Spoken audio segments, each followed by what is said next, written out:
ఒంటరితనంతో బాధపడుతున్నారా? మీతో కాఫీ తాగడానికి, అలానే సినిమాకెళ్ళడానికి అందమైన అబ్బాయిలు రెడీగా ఉన్నారు. అది కూడా 50% డిస్కౌంట్ అని చెప్పి సోషల్ మీడియాలో కొంతమంది సైబర్ నేరగాళ్ళు ఇక స్కామ్ చేయడానికి నిత్యం ఏదో రూపంలో వస్తూనే ఉన్నారు. రెంటే బాయ్ ఫ్రెండ్ అని చెప్పి ఒంటరిగా ఉన్న అమ్మాయిలు, మహిళలే టార్గెట్‌గా అందమైన అబ్బాయిల ఫోటోలను ఏఐతో క్రియేట్ చేసి సోషల్ మీడియాలో వాళ్ళ పోస్టర్స్ రిలీజ్ చేయడం జరిగింది. అయితే మళ్ళీ దీంట్లో ఆఫర్స్ కూడా అవి మామూలు ఆఫర్స్ కాదు. 50% డిస్కౌంట్ అంట. అది కూడా ఆగస్ట్ నెలలో. ఇక ఒంటరిగా ఉన్న మహిళలు కాఫీకైతే 499 ఇక షాపింగ్‌కైతే 1249 ఈవెంట్స్‌కి హాఫ్ డే, ఫుల్ డే అని చెప్పి రకరకాల ఆఫర్‌లు పెట్టి ఇక ఎంఆర్‌పీ రేట్లను కూడా సోషల్ మీడియాలో రిలీజ్ చేయడం జరిగింది. ఇక దీనిపై పోలీసులు కూడా రియాక్ట్ అయ్యారు. అమ్మాయిలు జాగ్రత్తగా ఉండాలి. ఎందుకంటే స్వీట్‌గా ఉండి ఈజీగా ట్రాప్‌లో పడేసే అవకాశాలు చాలా ఎక్కువగా ఉన్నాయి. ఇక పర్సనల్ ఫోటోస్ గాని, అలానే నంబర్స్ గాని ఎట్టి పరిస్థితిలో ఇవ్వకూడదు. ఎందుకంటే బ్లాక్‌మెయిల్ చేసి డబ్బులు తీసుకునే అవకాశాలు చాలా ఎక్కువగా ఉన్నాయి కాబట్టి చాలా జాగ్రత్తగా ఉండాలి.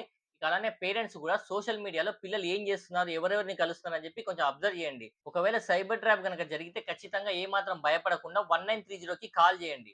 నిజంగా ఈ సైబర్ నేరగాల వల్ల ఇటువంటి కల్చర్ మన దేశంలోకొచ్చింది గదా!